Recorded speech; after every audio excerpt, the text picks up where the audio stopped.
My name is Alicia Collins, and at 27 years old, I am a sergeant in the United States Army. I thought nothing on the battlefield could ever break me, but I was wrong. The deepest pain came from my own parents' living room. I will never forget the sound of my father, Edwin's voice, as he roared at me in front of my grandmother. "You're just a grunt, don't you dare lecture me. That house is my reputation, not a place for someone like you." My mother, Marilyn, stood beside him, smoothing the sleeve of her silk blouse and adding with a sneer, "Look at yourself, Alicia. Your skin is sun-damaged, your hands are calloused. You don't belong in this world."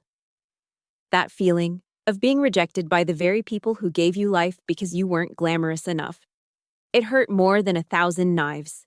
They despised me, but they didn't know that inside my grandmother's old lockbox was a secret powerful enough to level the entire false empire they had built. If you're watching, let me know where you're from. Hit that like button and subscribe if you've ever felt like an outsider in your own family. And if you believe that sacrifice must, eventually, be met with justice.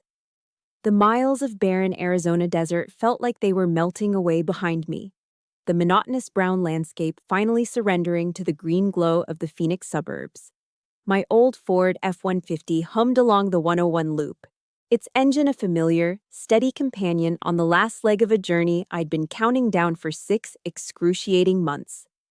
On the radio, Bing Crosby was crooning about being home for Christmas, and I let the warmth of the melody sink into my bones. For the first time in what felt like a lifetime, I was letting my shoulders relax, easing the rigid posture drilled into me at the base. In my mind, I was already there.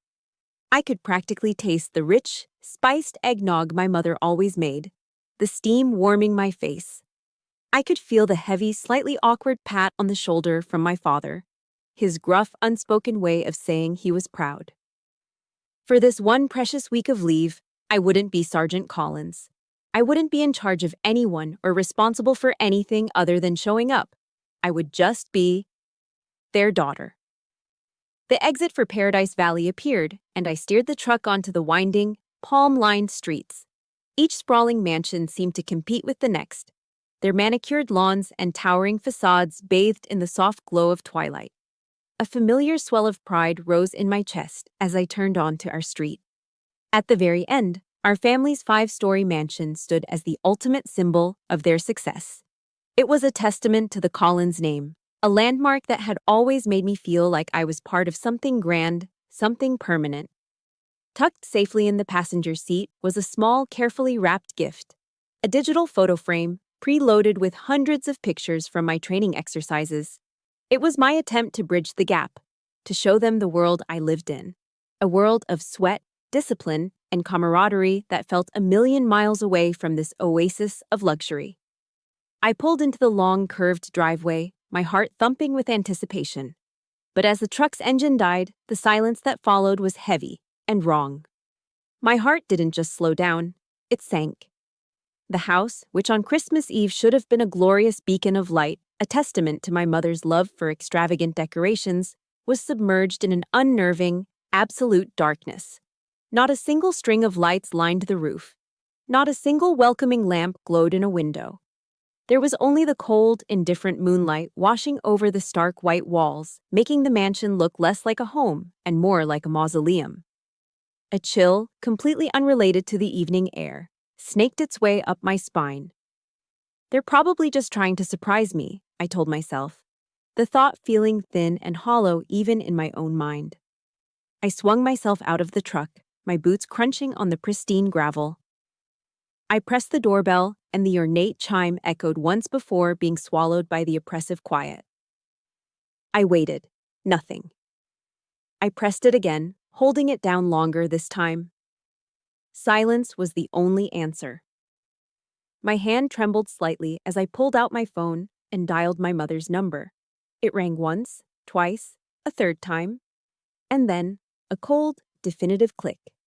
The call had been disconnected, rejected. It wasn't that she didn't hear it, it was that she had seen my name and deliberately silenced me. A moment later, my phone buzzed with an automated text message. "I'm busy right now. We'll call you back later." The impersonal, sterile words felt like a slap in the face, A wave of raw, brutal rejection washed over me, so potent it left me breathless. It was worse than no answer. It was a clear, calculated message. You are not welcome here. An hour bled into the next. I was huddled on the top step of the grand entryway, the cold of the Italian marble seeping through my uniform pants, chilling me to the bone. The desert wind, which always seemed to bite harder after the sun went down, whipped around the corner of the house, making me shiver uncontrollably. From just over the high, ivy-covered wall to my right, the neighbor's house was alive with a joyful Christmas party.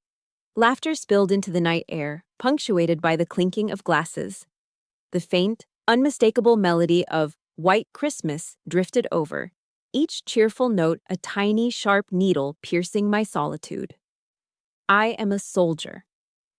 I've been trained to endure physical hardship, to push through pain, to operate on sheer willpower when my body is screaming to quit. I've slept in freezing mud and marched under a relentless sun. But this was a different kind of torture, one no training could prepare you for. To be locked out of your own home by your own family on Christmas Eve. It was an agony that settled deep in my chest, a heavy, suffocating weight. I felt erased, invisible, a ghost haunting a life I was no longer a part of.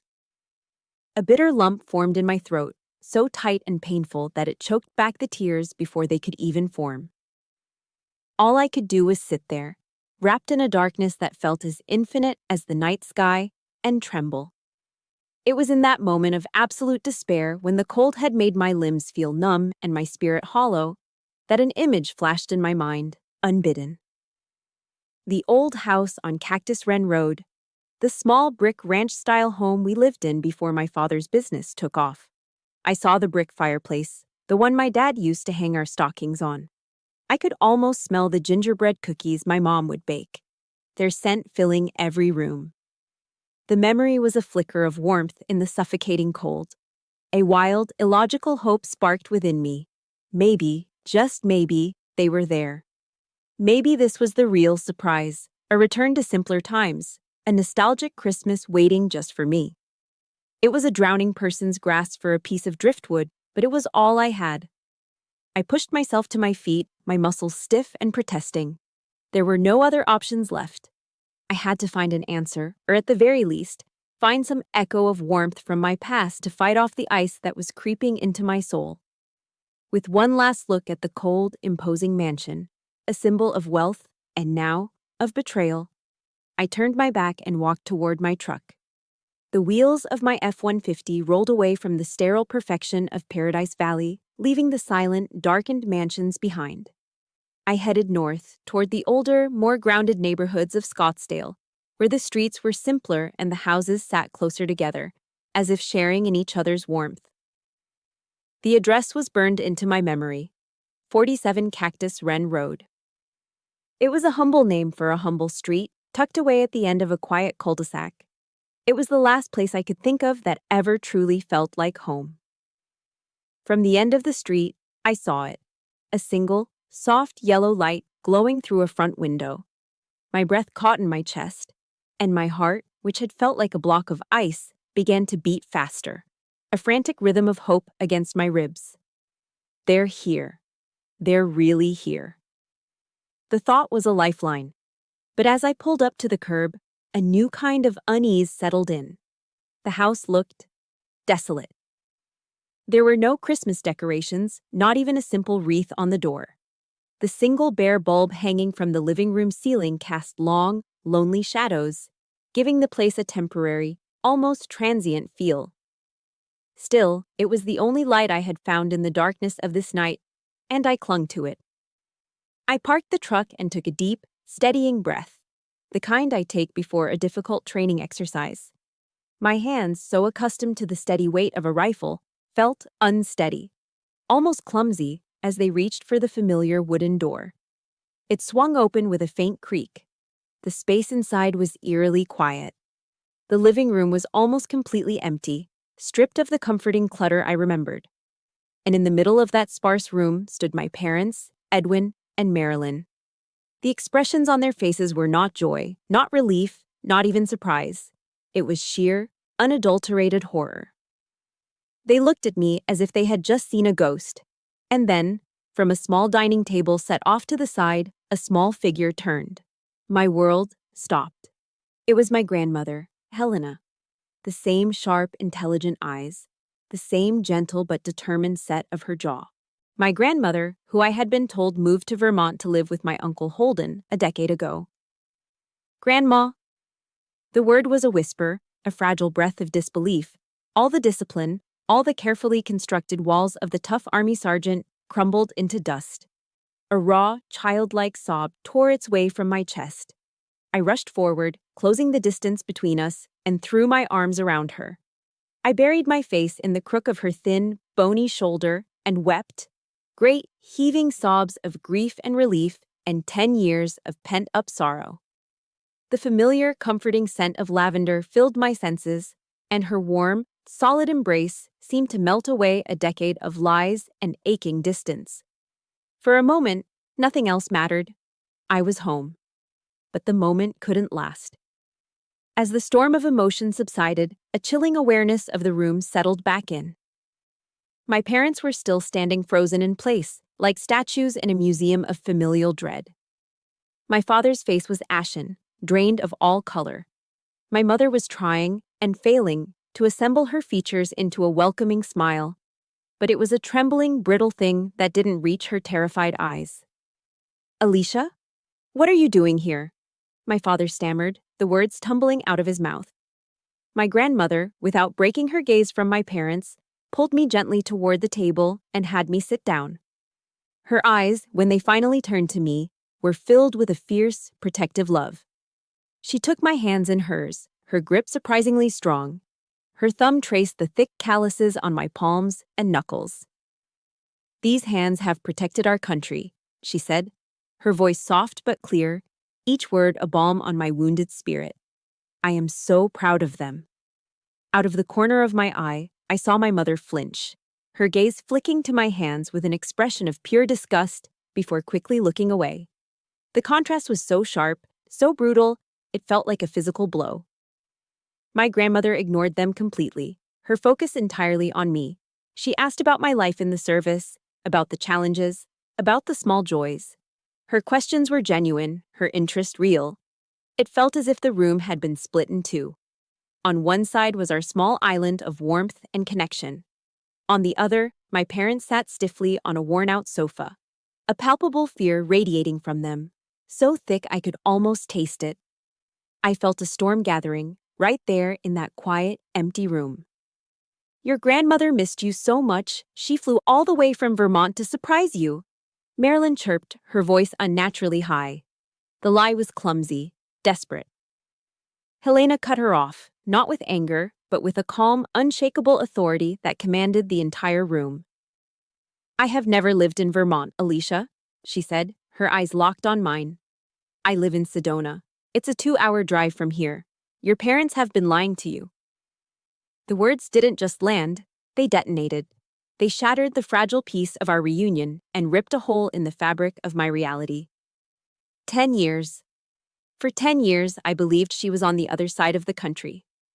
For 10 years, I'd sent Christmas cards and birthday wishes to an address in Vermont, wondering why I never heard back, blaming the mail, blaming her age, blaming everything but the truth. It was all a lie, a calculated, cruel, decade-long lie. I slowly turned my head to look at my parents.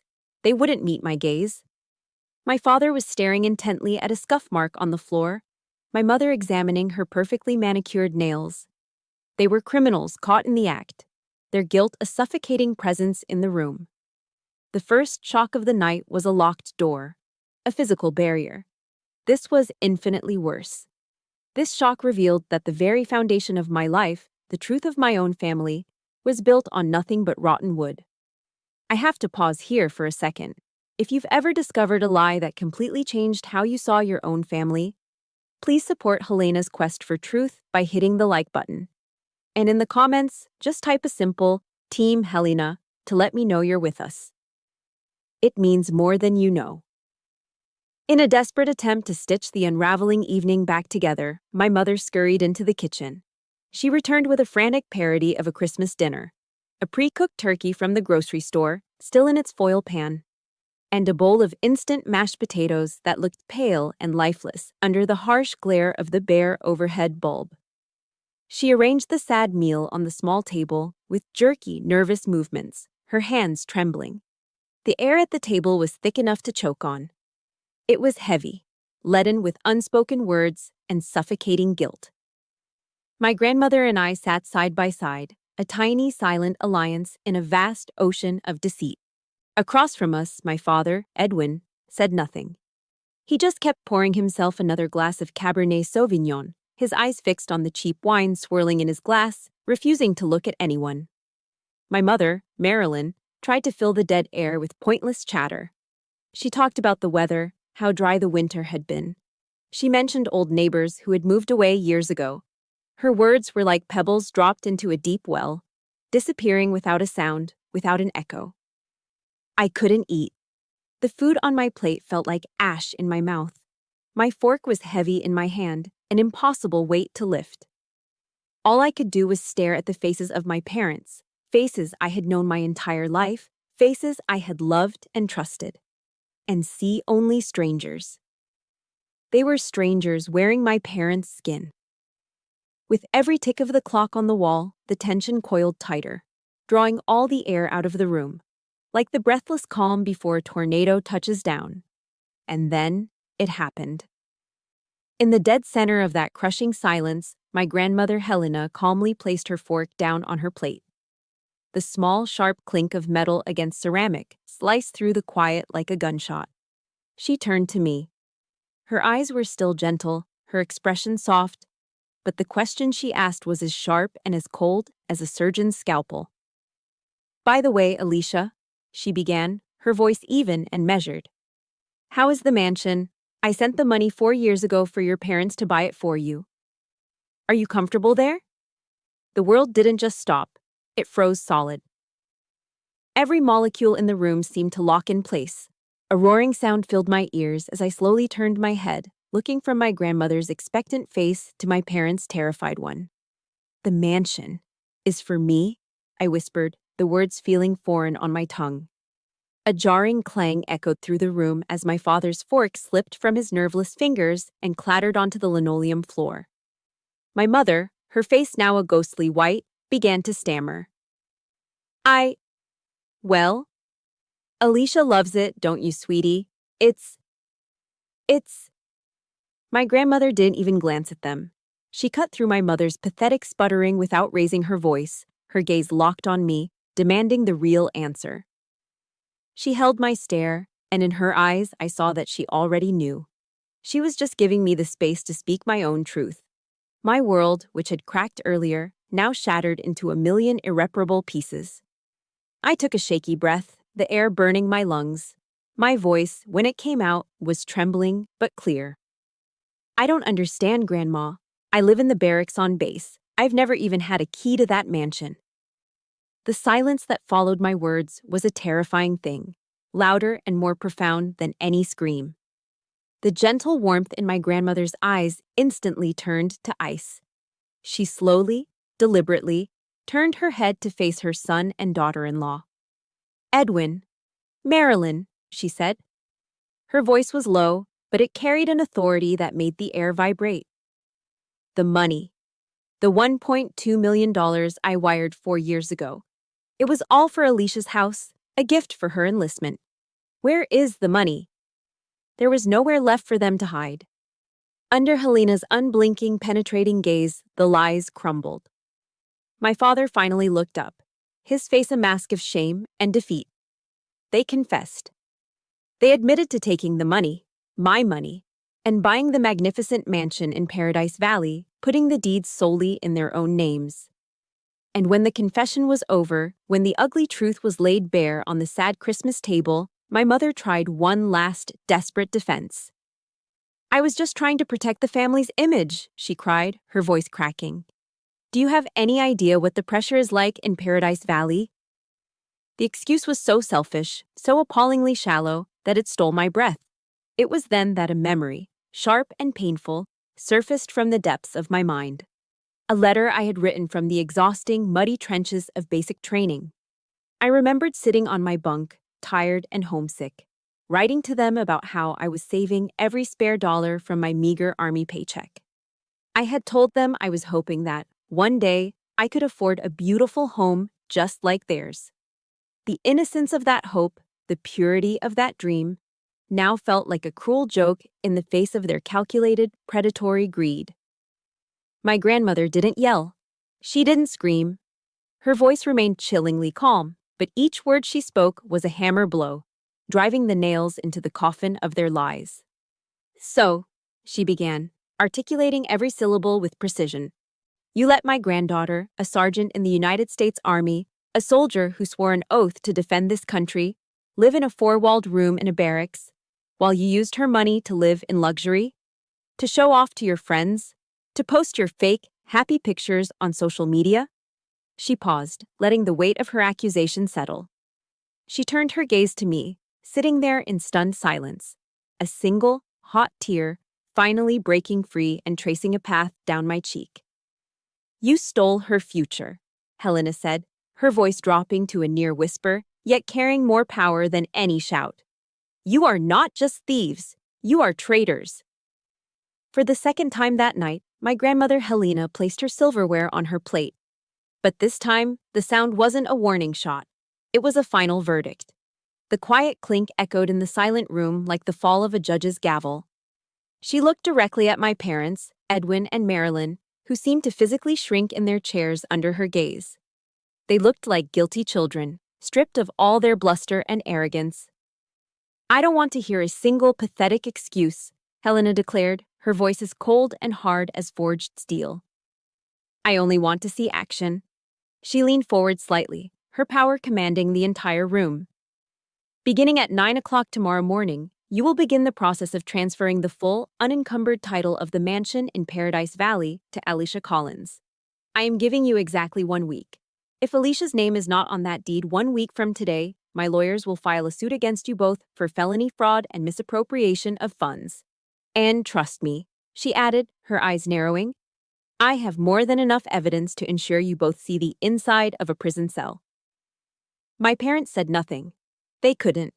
Their faces were a grotesque mixture of humiliation and pure, animal terror. The game was over. They had been checked and mated. My grandmother turned to me, and the icy fury in her eyes melted away, replaced by a gentle, profound tenderness. She reached out and took my hand, which was still trembling in my lap. "Let's go, my dear," she said softly. "There's nothing left for us in this place." She pulled me to my feet and led me straight to the door, not once looking back. As we walked out, I could hear a muffled sob from my mother, but it was the whisper from my father that would haunt me, a final twist of the knife in a night full of them. "That damn old woman," I heard him hiss to my mother. Everything was going so well. The words, full of venom and devoid of a single shred of remorse, slammed the door shut on any lingering hope I might have had for them. Helena didn't take me to a hotel. Instead, she drove us straight to Old Town Scottsdale, to a high-end steakhouse with dark wood paneling and soft lighting. She got us a table by the window overlooking the street, which was beautifully decorated with twinkling Christmas lights and festive garlands. The world outside was celebrating, and for the first time that night, I felt like I could be a part of it. Helena ordered 2 glasses of expensive champagne. When they arrived, sparkling and golden, she raised her glass to me. "Merry Christmas, my warrior," she said, her eyes shining. "From this day forward, every day to come belongs to you." We clinked our glasses together. It was the first Christmas dinner where I felt truly seen, truly valued, and truly loved. We talked for hours, and I felt a decade of distance melt away as if it had never existed. After dinner, as we walked back to my truck, she made a request. "I want to see where you've been living," she said. "Take me to your base." The drive was quiet, comfortable. When we arrived, I led her through the sterile, impersonal hallways of the barracks to my room. It was a small cinder block cube, painted a dull, institutional beige. There was a single bed, a metal locker, a small desk, and a chair. It was the epitome of Spartan living. As Helena stepped inside, her eyes scanned the tiny space, and I saw tears well up. I thought she was crying out of pity for the bleakness of it all. I was wrong. She walked over to my bed and gently touched the wool blanket, which was folded with military precision into a perfect square at the foot of the mattress. She looked at the few medals and commendations I had pinned to a small corkboard above my desk. "This is real wealth, Alicia," she said, her voice thick with emotion. "This is honor, something your parents will never have." And with that, the floodgates opened. For the first time, I told her everything. I told her about the crushing loneliness, the constant pressure of being one of the few women in my unit, the bone-deep homesickness that never seemed to go away. She just sat on my simple, narrow bed and listened. And when I was done, she pulled me into her arms and held me, stroking my hair as I cried like a lost child. That night, she refused to go to a hotel. She stayed with me. I slept in my own bed, curled up in my grandmother's embrace, and for the first time in years, I felt a profound, unshakable peace. I was safer in that tiny, bare room than I had ever been in that grand, empty mansion. Just before we drifted off to sleep, she told me a story about her own past, about how, after my grandfather died, his family tried to push her out of the company she had helped build. They said a woman couldn't run a business, she recounted, her voice a soft murmur in the dark. They said I would fail within a year, but I proved them all wrong. She turned her head on the pillow to look at me, her eyes finding mine in the dim light. "Alicia, you must never let the words of others define who you are." Eleanor Roosevelt once said, "No one can make you feel inferior without your consent. Don't give them your consent, Alicia. Don't you ever give them that power over you again." Her words, spoken with the quiet strength of a woman who had fought her own battles and won, didn't just comfort me. They ignited something within me, a small, resilient flame of strength, flickering to life in the darkness. My grandmother stayed in Phoenix for exactly 1 week, and she transformed that week into a relentless, meticulously executed military campaign. She checked into a sprawling suite at the Phoenician, the luxurious resort nestled at the foot of Camelback Mountain, and turned its elegant living room into her personal command post. The mission was simple and non-negotiable: Operation Transfer. Every morning, she and I would meet with a team of Scottsdale's most formidable lawyers, their briefcases filled with irrefutable evidence: bank statements, wire transfer receipts, property records. My parents, Edwin and Marilyn, were not invited to these strategy sessions. They were summoned. Like low-ranking subordinates called before a commanding officer, they would arrive at the law offices, utterly defeated. The change in them was staggering. The arrogance was gone, replaced by a hollow-eyed exhaustion. They didn't dare fight back. My father tried to bargain once during a meeting with Helena's lead attorney. I remember his pathetic, wheedling tone. "How about we just give her 50%, he suggested, forcing a weak smile. "She's a girl, after all. What does she need a house that big for?" The lawyer, a sharp woman in her 50s, didn't even blink. She simply slid a file across the table and said, "This contains the preliminary fraud report we've prepared for the district attorney. Shall we discuss 50% of the prison sentence instead, Mr. Collins?"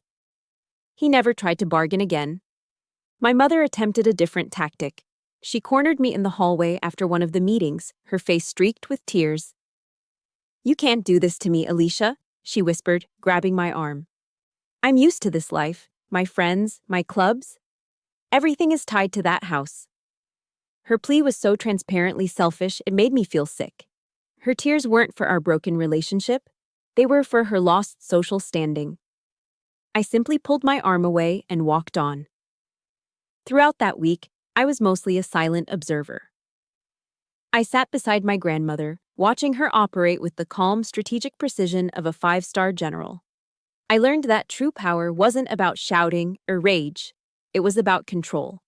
It was about knowing the facts, anticipating the enemy's moves, and executing your plan with unwavering resolve. The final day arrived. We all met at a sterile notary's office downtown.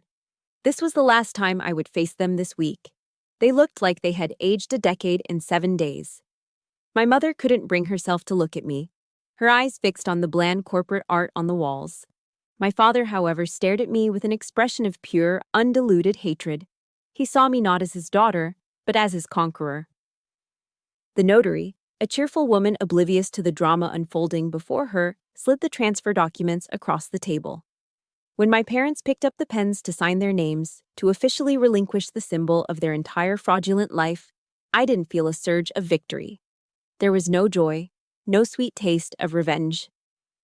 There was only a strange, hollow emptiness. The quiet scratching of their pens on the paper was the sound of a final, irrevocable severance. Then came the heavy, satisfying thud of the notary's official seal pressing into the page. It was a sound of finality, the closing of a rotten, decaying chapter of my life. In that moment, I became the legal owner of the house I had been locked out of on Christmas Eve. It wasn't a triumphant victory. It was simply a fact that had to be enforced. A few days later, we were at Phoenix Sky Harbor International Airport. My grandmother hugged me tightly at the security gate. She wasn't crying. Her eyes were clear and steady as she held me at arm's length, looking directly into my soul.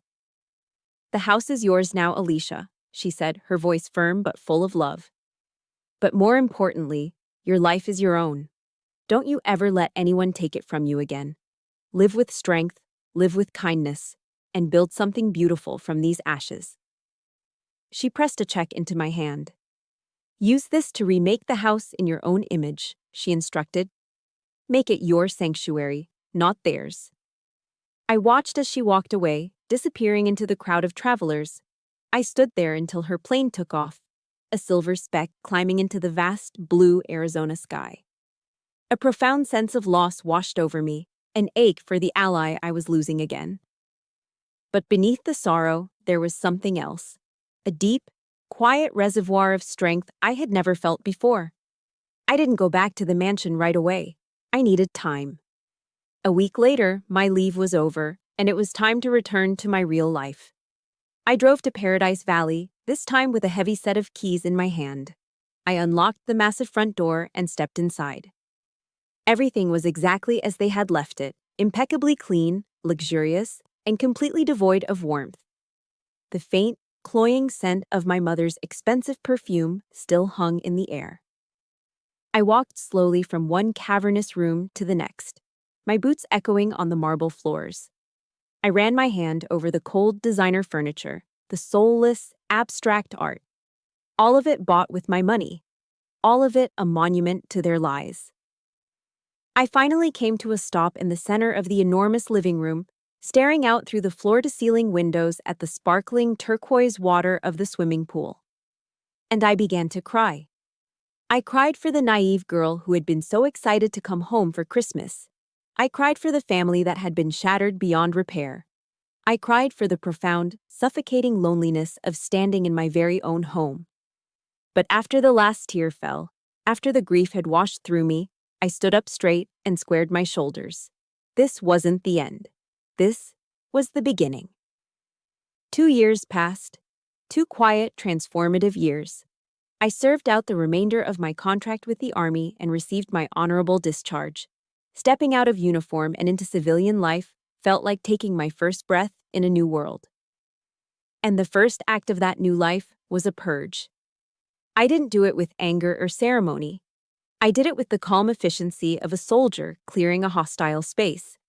I hired a consignment service and an estate liquidator. I systematically emptied the mansion of every last trace of my parents. The gaudy, oversized furniture, the closets full of designer clothes with the tags still on, the cold, soulless, abstract art they had bought to impress people they didn't even like, it all went. When they were done, the mansion was a cavernous, echoing shell. It was empty, but for the first time, it didn't feel cold. It felt clean. It felt full of potential. Slowly, carefully, I began to fill the void. I painted the stark white walls a warm, creamy white. I brought in simple, rustic wooden furniture that felt solid and real beneath my hands. I filled the windowsills with potted cacti and succulents, resilient little plants that thrived in the Arizona sun. And on the walls, where their meaningless art once hung, I hung framed photos of my real family, my brothers and sisters in arms, their smiling, sun-scorched faces looking back at me from dusty landscapes in faraway lands. I transformed that monument to vanity into a sanctuary, a home. There was one thing, and only one thing, that I kept.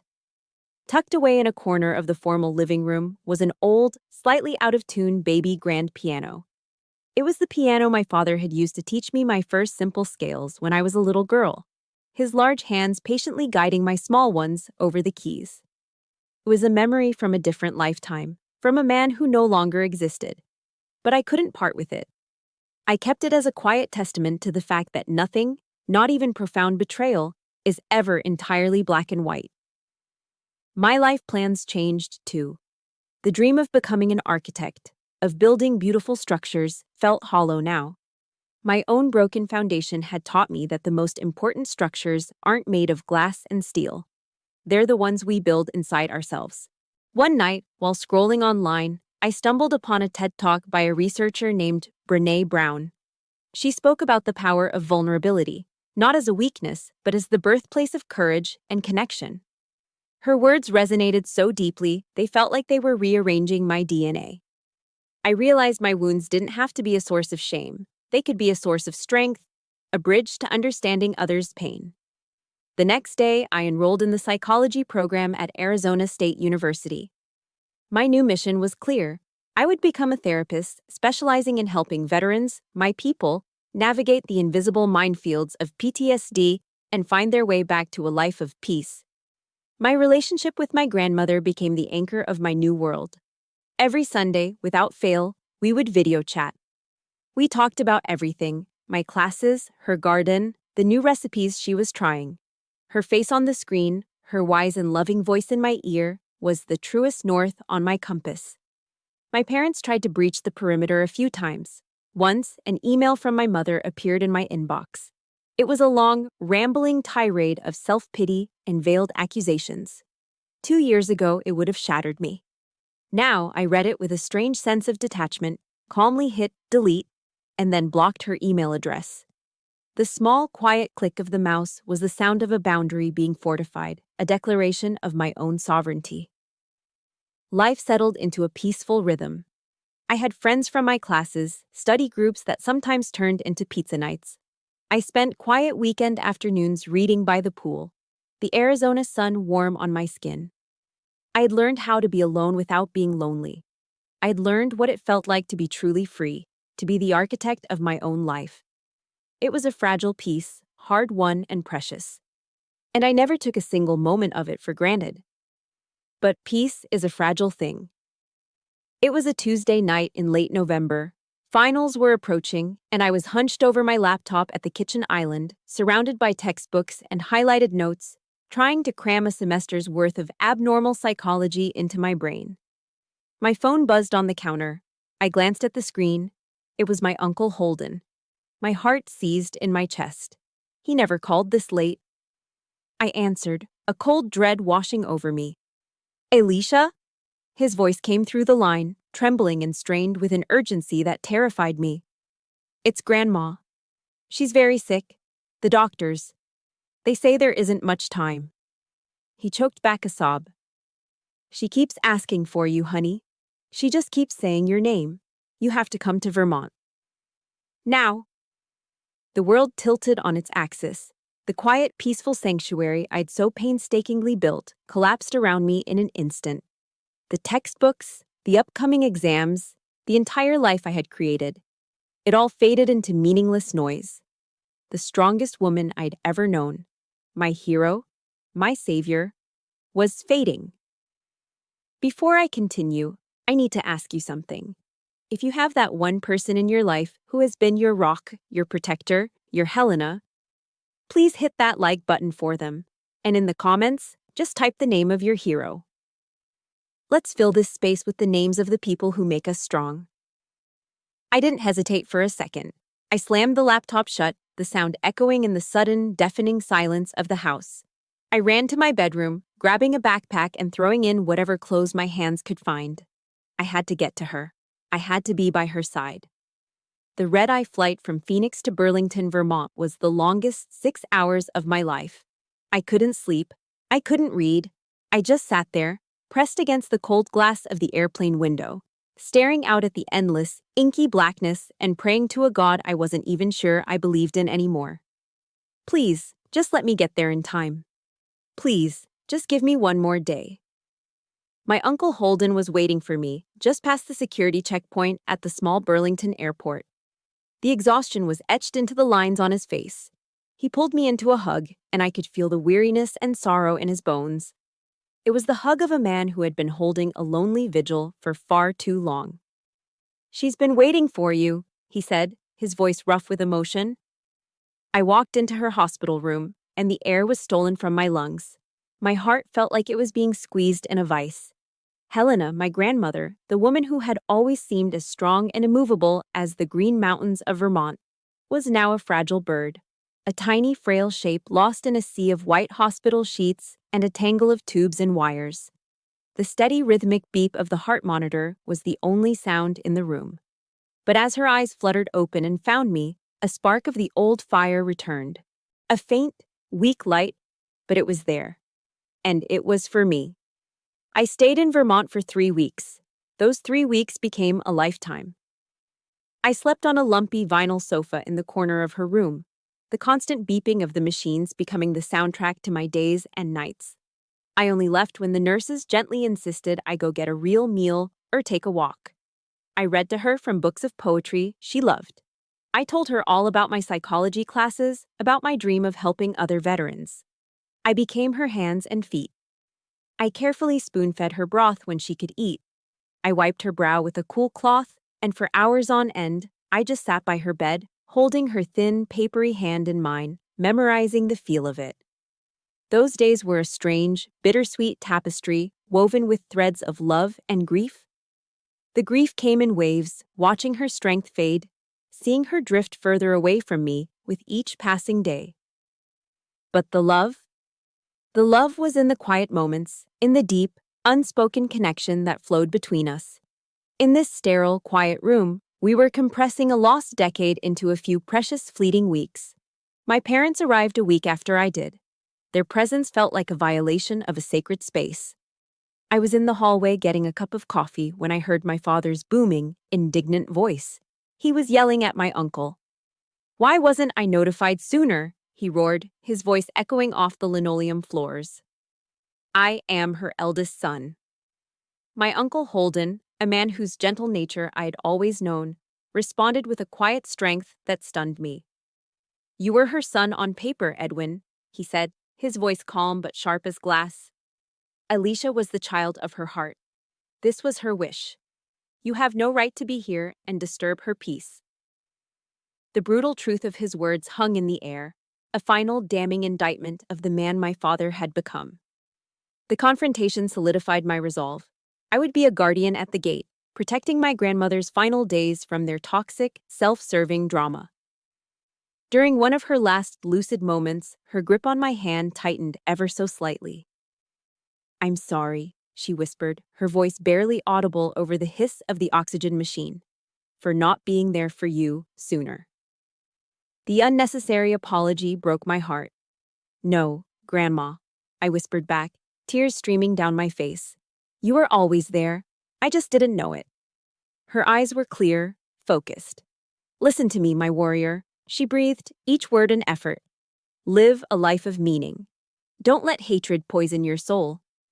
But you must always be strong enough to protect yourself. Never, never let anyone walk all over you again." She took a shallow, rattling breath. "After I'm gone," she continued, "Holden will give you a letter. A private letter just for you. Read it when you're alone." She looked at me, and in her gaze I saw a universe of love, a lifetime of unspoken pride. "I love you, Alicia Collins." A week later, on a quiet December afternoon, it began to snow. Fat, fluffy flakes drifted down outside the window, blanketing the world in a pristine, silent white. My grandmother woke up. She didn't speak. She just turned her head and watched the snow fall for a long time. Then she turned back to me. A small, peaceful smile touched her lips. "So beautiful, the snow," she whispered. And those were her last words. She passed away gently, like a snowflake melting into the earth, her hand still held firmly in mine. I laid my head down on the edge of her bed, and the grief I had been holding back finally broke free. It crashed over me like an avalanche, burying me in a cold, suffocating darkness. The one person on this earth who had loved me unconditionally was gone. The funeral was small and simple, just as she had wished. There were no hollow speeches from people who barely knew her. It was just me, Uncle Holden, and a few of her oldest friends. We took her ashes to the shores of Lake Champlain. Under a vast pale Vermont sky, we scattered them over the calm blue-green water, watching as they became one with the lake and the wind. She was free, and I was utterly, completely alone. The reading of the will took place the following week at my Uncle Holden's law office in downtown Burlington. It was a formal, somber space with floor-to-ceiling mahogany bookshelves that smelled of old paper and leather. The air was thick with a grief that felt entirely separate from the raw sorrow I held in my heart. I sat beside my uncle at one end of a large, polished conference table. My parents, Edwin and Marilyn, sat opposite us, their expressions a careful mixture of mourning and expectation. Just before my uncle began, my mother leaned across the table, creating a brief, false intimacy. I was her daughter-in-law after all, she whispered, her eyes darting nervously toward Holden. If you get a large share, sweetie, you'll remember to take care of your father and me, won't you? The sheer audacity of it, the naked transactional greed disguised as a motherly plea, made me feel cold all over. I didn't respond. I just stared back at her until she retreated into her chair. Holden cleared his throat, the sound unnaturally loud in the quiet room. Before I begin, he said, his voice heavy, there is something you all need to know. It's something I myself only learned recently. He took a deep breath. 2 years ago, my mother quietly finalized the sale of the biotech firm she founded after Dad passed away. The final sale price was $1.2 billion. Absolute silence. The number hung in the air, seeming to suck all the oxygen out of the room. I felt a wave of dizziness. $1 billion? My grandmother, the woman who wore cardigans and baked her own bread, was a billionaire? I glanced at my parents. The faint sadness had vanished from their faces. It was replaced by a single, terrifying emotion. Pure, radiant avarice. Their eyes were wide, gleaming with a predatory light as they stared at each other, the same hungry thought passing between them. My uncle unfolded the will, a crisp, multi-page document. This was written and notarized 2 years ago, immediately following the Christmas you came to visit Alicia. He said, giving me a significant look. He began to read in a steady, measured voice, each word landing with the weight of a hammer blow. He detailed several bequests to charities, trust funds for longtime employees, a generous gift to her alma mater. And then, he arrived at the heart of it. To my beloved granddaughter, Alicia Collins, he read, I leave my entire real estate portfolio in Sedona, Arizona, 50% of my remaining stock holdings, and the sum of $500 million in cash. He paused, letting the number settle. My mother gasped. Holden continued. All the remainder of my estate, including all other assets, I leave to my son, Holden Collins. He carefully folded the document and placed it on the table. That concludes the last will and testament of Helena Collins. For a moment, there was only the sound of my mother's ragged breathing. What? What about us? She stammered, her voice a reedy whisper. Holden looked directly at his brother, his expression a mixture of sadness and steel. Edwin and Marilyn Collins, he stated, his voice flat and final, are not mentioned in the will. In that instant, the civilized man I had known as my father ceased to exist. In his place, a monster clawed its way to the surface. His face turned a blotchy, furious red, and he shot to his feet, the legs of his chair screeching against the polished floor. What? He roared, the sound exploding from his chest. That old woman was insane. I am her eldest son. He lunged across the corner of the table, moving with a speed I'd never seen in him. He grabbed Holden, his own brother, by the collar of his suit jacket, shaking him violently. "This was you," he screamed, his face inches from my uncle's. "You and that little bitch, you manipulated her." His arm shot out, his trembling finger pointing at me, his eyes bulging with a terrifying, primal rage. "You ungrateful snake. You poisoned her against me. You stole everything that was mine." Marilyn was shrieking, trying to pull him back, but it was useless. He was a man possessed. The dignified law office had become a battlefield, and I just sat there, frozen, my blood running cold. I was paralyzed with a horror so profound it felt like it was stopping my heart. I was staring at the man who had raised me, and I didn't recognize him at all. All I could see was this ugly, screaming stranger, his face twisted by a greed so powerful it had turned him into an animal. And I remembered my grandmother's words, "Be strong enough to protect yourself." I didn't flinch. I didn't cry. I just met his hateful gaze, my stillness a silent act of defiance against his chaos. Holden's paralegal had already called security.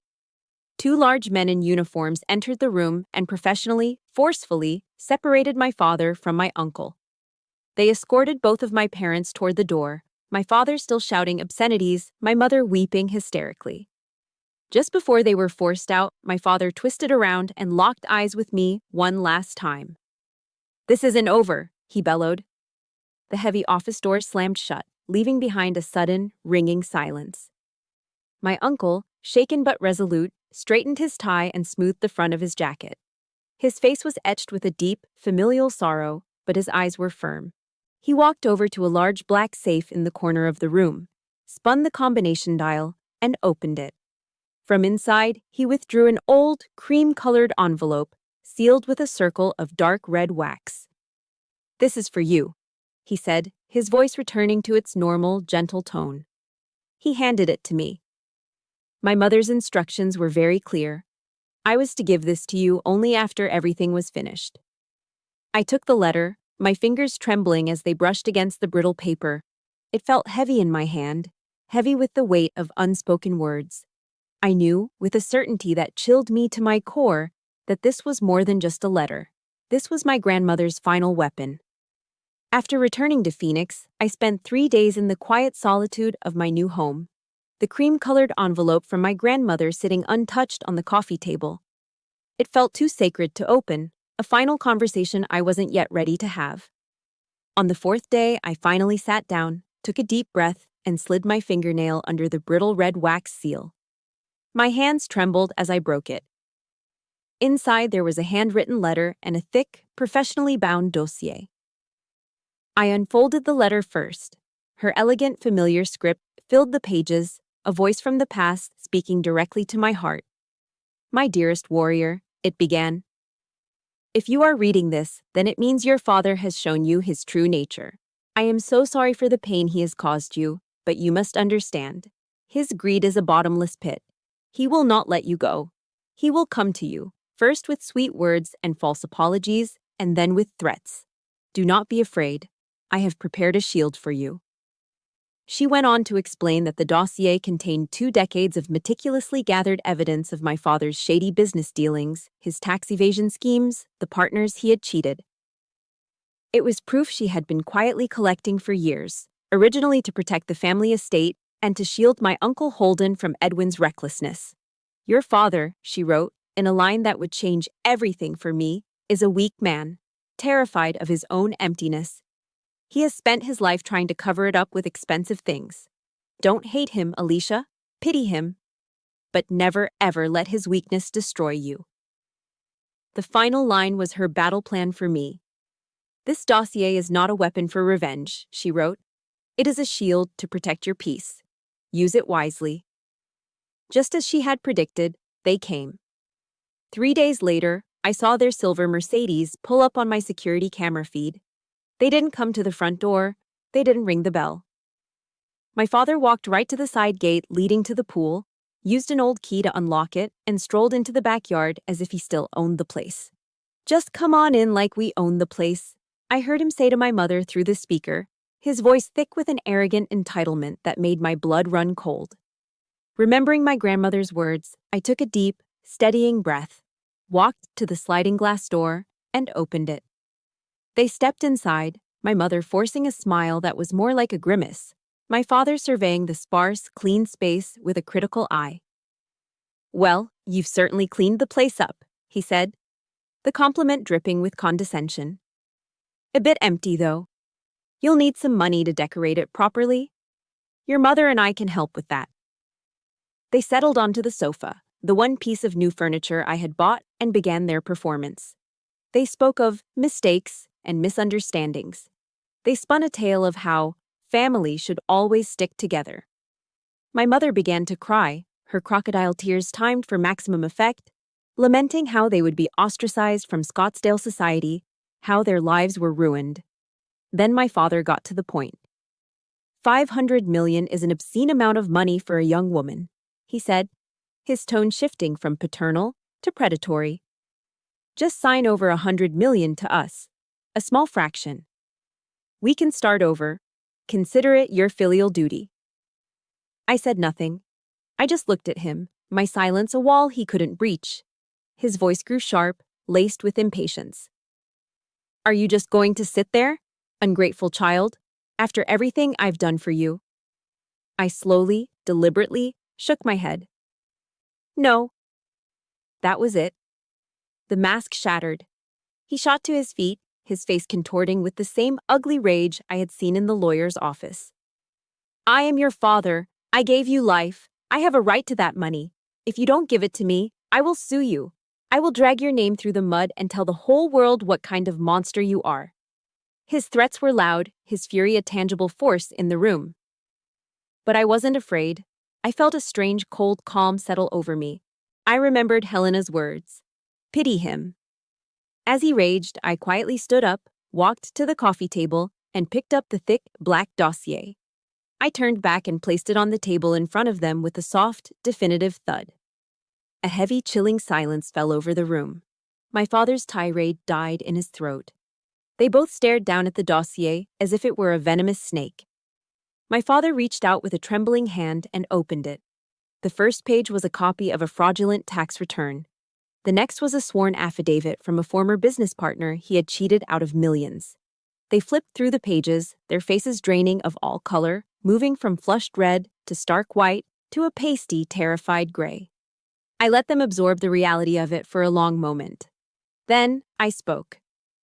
"Grandma said this wasn't a weapon for revenge," I said, my voice perfectly calm, perfectly steady. "She said it was a shield to protect my peace." I met their horrified eyes.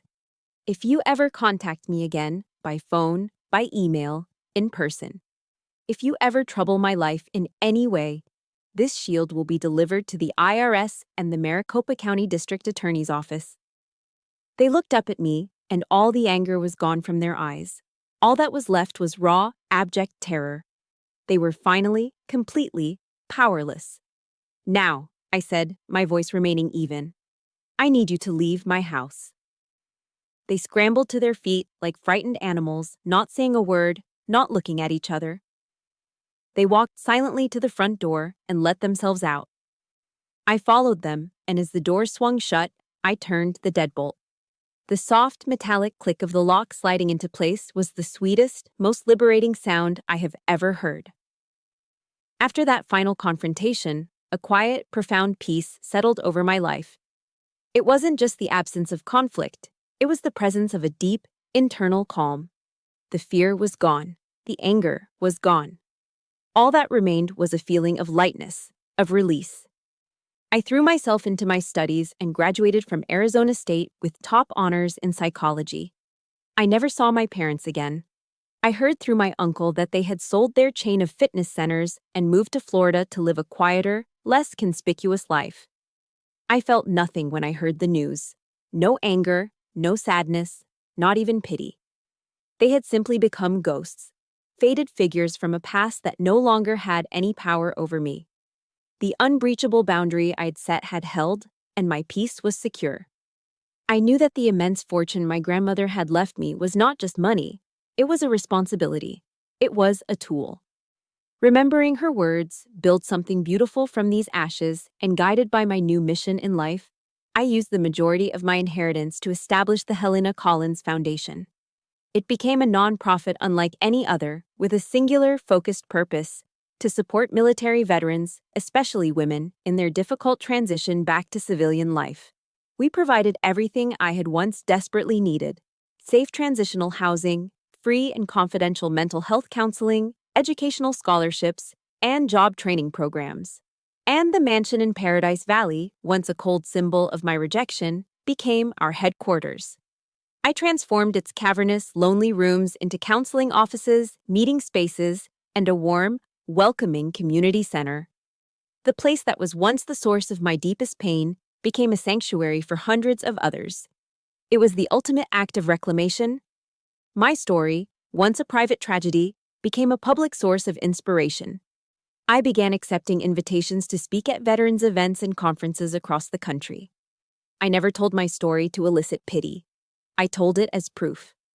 Proof that from the deepest wounds, you can find the strength to rebuild. Proof that it is not only possible, but necessary to set boundaries to protect your own life. And proof that you can redefine the meaning of family on your own terms. I became the beacon I'd once so desperately searched for in the dark, hoping to light the way for other soldiers who had lost their way. In one of my first group therapy sessions, a young Marine, just back from a brutal tour, was talking about the crushing loneliness she felt, how disconnected she was from the world she had fought to protect. When she finished, her eyes filled with tears, I looked at her and said the only thing that mattered. "I understand," I told her, my voice soft. "I've been there too." In that moment of shared vulnerability, I felt my own scars transform, not into something ugly to be hidden, but into a bridge that connected my heart to hers. The story ends as it began on Christmas Eve, several years later. I'm 32 years old now, and the woman who looks back at me from the window pane is strong, serene, and at peace. Tonight, the mansion is no longer dark. It is blazing with light, not the garish, ostentatious lights of social climbing, but the warm, welcoming glow of genuine community. Inside, the sound of laughter and cheerful conversation fills every room. A festive but informal Christmas party is in full swing, filled with veterans and their families, their children chasing each other around a beautifully decorated tree in the great room. The air smells of pine needles and hot apple cider. I stand by the large living room window, looking out at the desert garden, now bathed in the soft light from the house. I'm holding a warm mug of cider, its spicy steam warming my face. On the wide windowsill in front of me, I carefully place a small bouquet of fresh white chrysanthemums, my grandmother's favorite flower. I look out into the quiet, peaceful night and whisper to the stars. "I'm doing okay, Grandma," I say, a small smile on my lips. "I'm carrying on your legacy." And I know, with every fiber of my being, that her true legacy was never the money. It was the promise she embodied, a promise I now spend my life trying to fulfill. That no soldier should ever have to feel abandoned. That a true home is not a building, but a place where you are safe and cherished. And that even from the darkest, coldest night, a new day will always, eventually, dawn. And so, that is my story. It began in a place of darkness and betrayal, but with the love of one good person, it found its way into the light. My grandmother taught me that our deepest wounds don't have to be the end of our story. They can be the beginning of our purpose. If my journey has resonated with you, I hope you'll consider subscribing and joining our community here. Please share this story with anyone who might need to hear that they are not alone, and that from the ashes of the past, a beautiful new life can always be built. Thank you for listening.